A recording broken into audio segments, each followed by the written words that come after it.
Hello, friends, and welcome. I'm truly glad you're here. Before we begin, take a moment to settle in. Breathe deeply and let your mind become as open and receptive as it can be. Because what you're about to hear is more than a story. It's a journey into the life, ideas, and discoveries of a man whose work has shaped the way millions understand the hidden workings of the human mind. Tonight, we explore the extraordinary path of Dr. Joseph Murphy, his struggles, his search for meaning, his revelations, and ultimately the timeless wisdom he shared with the world. So relax, get comfortable, and allow these words to draw you into the life of a thinker, a seeker, a teacher whose voice still echoes decades later. Dr. Joseph Murphy was not born into fame, nor was he handed an easy roadmap to success. He entered the world in 1898 in a small Irish village that offered more simplicity than opportunity. Raised in a deeply religious household, he was surrounded by traditional beliefs that shaped much of his early worldview. As a young boy, he asked endless questions, questions about God, about suffering, about why some people rise while others fall, and why life seemed to treat people so differently.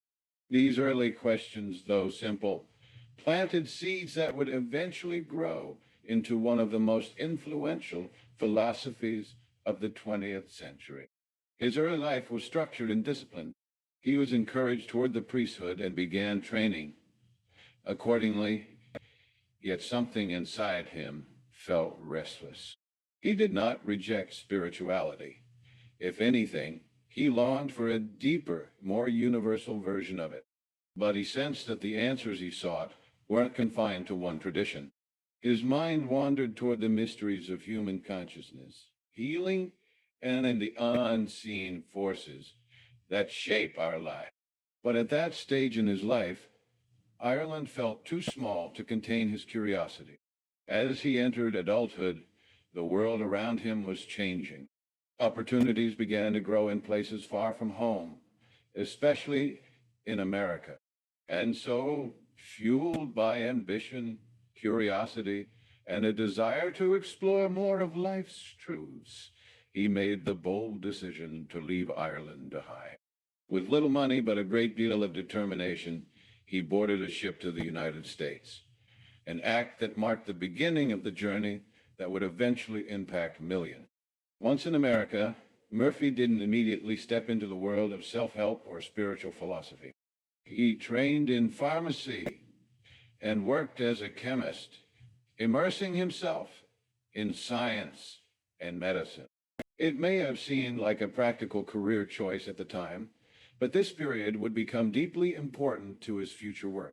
Through chemistry, he learned the power of cause and effect, the precision of natural laws, and the idea that everything in the physical world operates on principles, predictable, reliable principles. But while science fascinated him, it was not enough. Something was missing. He hungered for a broader perspective, one that blended the observable world with the invisible one. And it was during this time that he encountered the writings of metaphysical teachers, Eastern philosophers, and spiritual thinkers whose ideas resonated with him far more than anything he had learned in his early religious training. Their teachings about the mind, meditation, the subconscious, and the creative power within each person began to stir something powerful in him. Murphy didn't simply read these teachings. He explored them with obsessive curiosity. He sought out teachers, attended lectures, and studied philosophies from around the world. Why? He practiced meditation, experimented with affirmations, and observed how different mental states seemed to produce different outcomes in people's lives. Slowly but surely, his understanding of the subconscious mind began to take shape.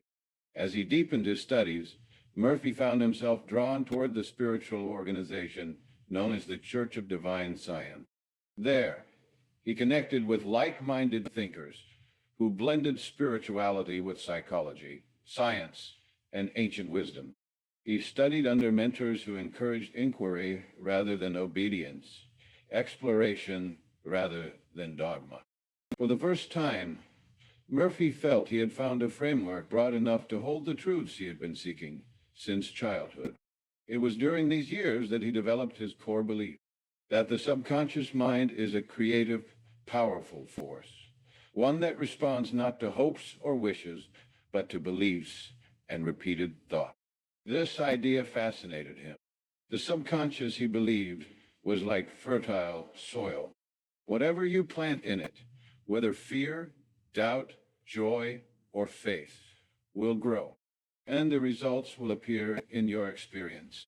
He had seen this idea echoed in religious scripture, in philosophical writings, in psychological theories, and even in everyday life. It became clear to him that this principle was universal. As he continued learning and teaching, Murphy became a minister and eventually a leading voice in the New Thought movement.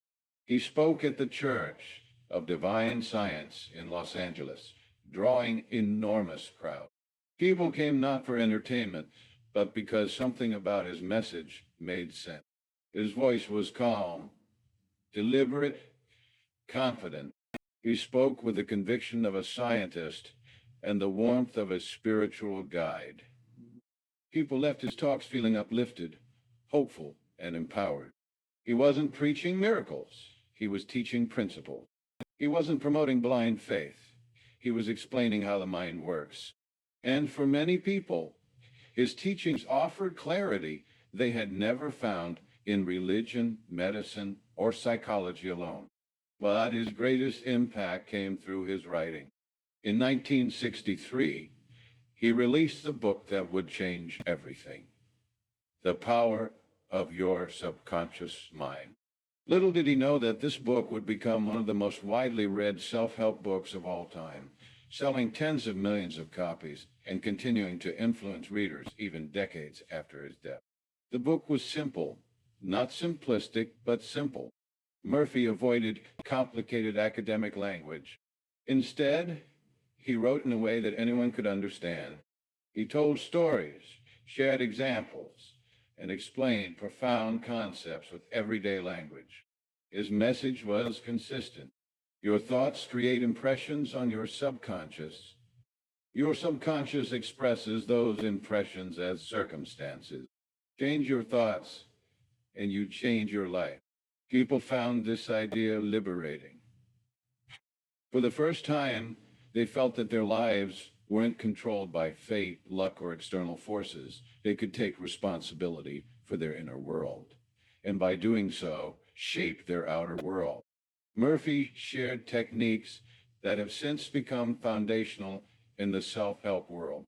Affirmations, on or about, visualization, mental rehearsal, emotional alignment, prayer as a form of mental conditioning rather than ritual. He emphasized repetition, training the mind the way one trains a muscle. And he constantly reminded readers that the subconscious doesn't judge, filter, or argue. It simply accepts whatever is impressed upon it. Readers wrote to him from around the world.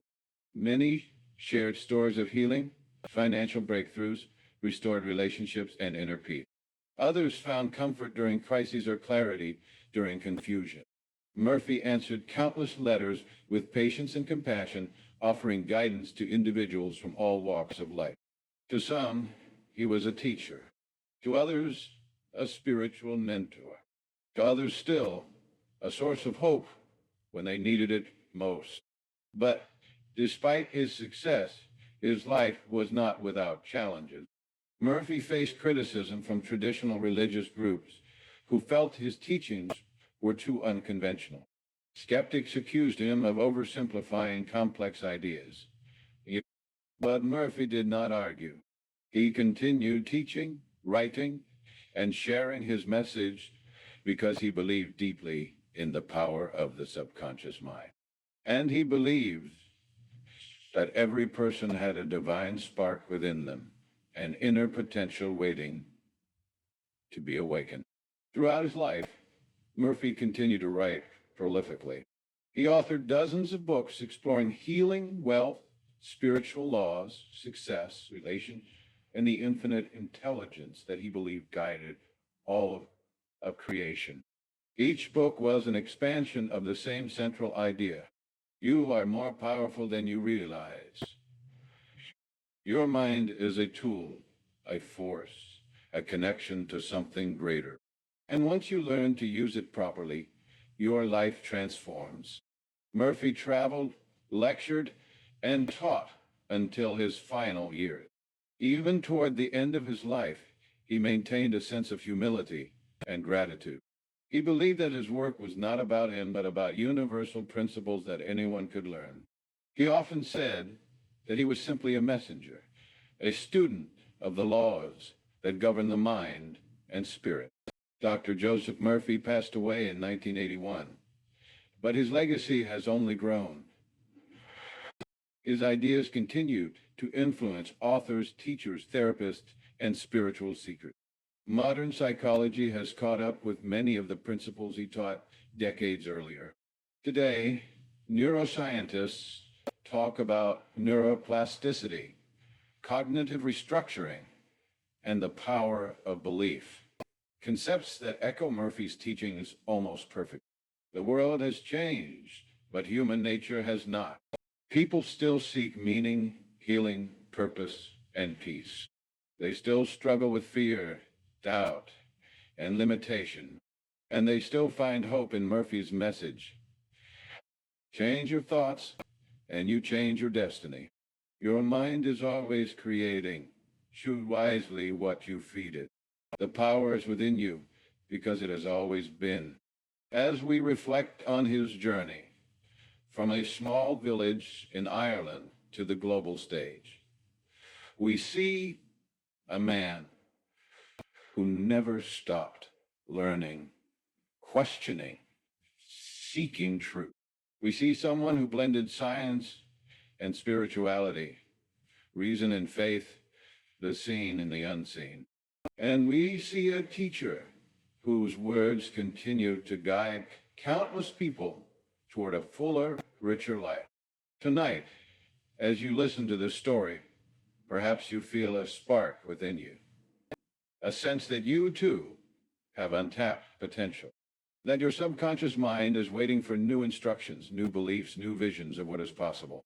Murphy would say that this spark is not an accident. It is the beginning of transformation. So as we bring this journey to a close, let his message echo in your mind.